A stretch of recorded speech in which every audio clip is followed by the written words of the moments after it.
Bismillahirrahmanirrahim. Assalamualaikum dan salam sejahtera, salam lestari, salam Malaysia Madani dan salam IPJM Peneraju Kecemerlangan Pendidikan Guru bertaraf dunia. Kepada hadirin yang dihormati sekalian, pada era globalisasi ini, media sosial telah menjadi sebahagian daripada kehidupan harian kita. Platform seperti Facebook, Instagram, TikTok dan X bukan sahaja menjadi medium hiburan, malah saluran komunikasi, pendidikan dan perniagaan. Hadirin sekalian, antara kebaikan utama media sosial ialah memudahkan komunikasi tanpa sempadan. Dengan hanya satu klik, kita dapat berhubung dengan keluarga dan rakan walaupun berada di luar negara. Media sosial juga membantu menyebarkan maklumat dengan pantas sama ada berkaitan isu semasa, bencana alam maupun peluang pekerjaan. Selain itu, media sosial membuka ruang kepada pembelajaran secara dalam talian.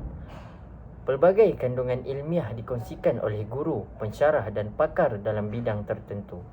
Pelajar boleh mengakses nota, video pembelajaran dan perbincangan akademik dengan mudah. Hal ini secara tidak langsung menyokong proses pembelajaran abad ke-21. Di samping itu, media sosial menjadi platform menjana pendapatan. Ramai usahawan mempromosikan produk mereka secara dalam talian tanpa memerlukan kos yang tinggi. Fenomena influencer juga membuktikan bahawa media sosial mampu menjadi kerjaya yang lumayan.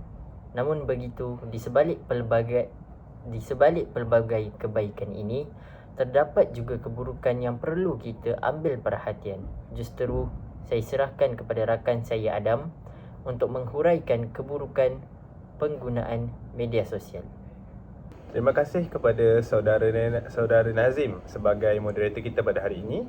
Hadirin yang dihormati, walaupun media sosial membawa banyak manfaat, kita tidak dapat menafikan bahawa penggunaannya secara berlebihan boleh mendapatkan kesan negatif. Antara kesan buruk utama ialah ketagihan media sosial. Ramai dalam kalangan remaja maupun dewasa menghabiskan masa berjam-jam melayari media sosial sehingga mengabaikan pelajaran, pekerjaan dan tanggungjawab harian. Keadaan ini boleh menjejaskan produktiviti serta kesihatan mental. Selain itu, media sosial sering menjadi medium penyebaran berita palsu ataupun fitnah. Maklumat yang tidak sahih boleh disebarkan secara cepat dan menimbulkan panik serta salah faham dalam kalangan masyarakat. Lebih membimbangkan lagi, terdapat juga kes buli cyber yang menyebabkan mangsa mengalami tekanan emosi dan kemurungan. Di samping itu, penggunaan media sosial tanpa kawalan boleh mendedahkan pengguna kepada jenayah cyber seperti penipuan dalam talian dan kecurian identiti. Ramai individu menjadi mangsa skam akibat terlalu mudah mempercayai tawaran yang tidak masuk akal. Akhir sekali, media sosial juga boleh menjejaskan hubungan sosial secara bersemuka. Walaupun kita mempunyai ribuan rakan maya, hubungan semena dalam keluarga dengan keluarga dan sahabat mungkin semakin renggang. Justeru, persoalannya ialah bagaimana kita boleh menggunakan media sosial secara bijak. Untuk itu, saya menjemput pembicara seterusnya untuk merumuskan perbincangan kita. Terima kasih.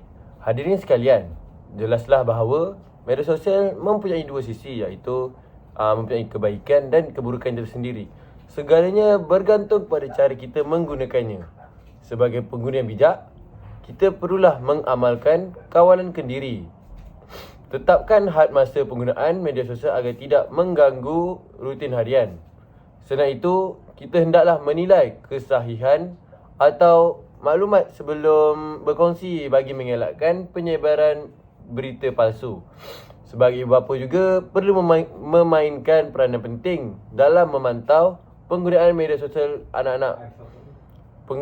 Pendidikan tentang etika digital dan keselamatan cyber perlulah diterapkan sejak kecil agar mereka lebih berwaspada. Bab kata peribahasa, melentur buluh biarlah dari rebungnya. Akhir kata daripada saya, media sosial bukanlah musuh, Tetapi media sosial merupakan alat untuk digunakan jika kita gunakannya secara berhemah. Ia mampu menjadi medium yang membawa manfaat besar kepada individu, masyarakat. Namun jika disalahgunakan, kesannya boleh merosakkan diri dan orang sekeliling. Marilah kita bersama-sama menjadi pengguna media sosial yang beretika, bertanggungjawab dan bijak. Sekian, terima kasih.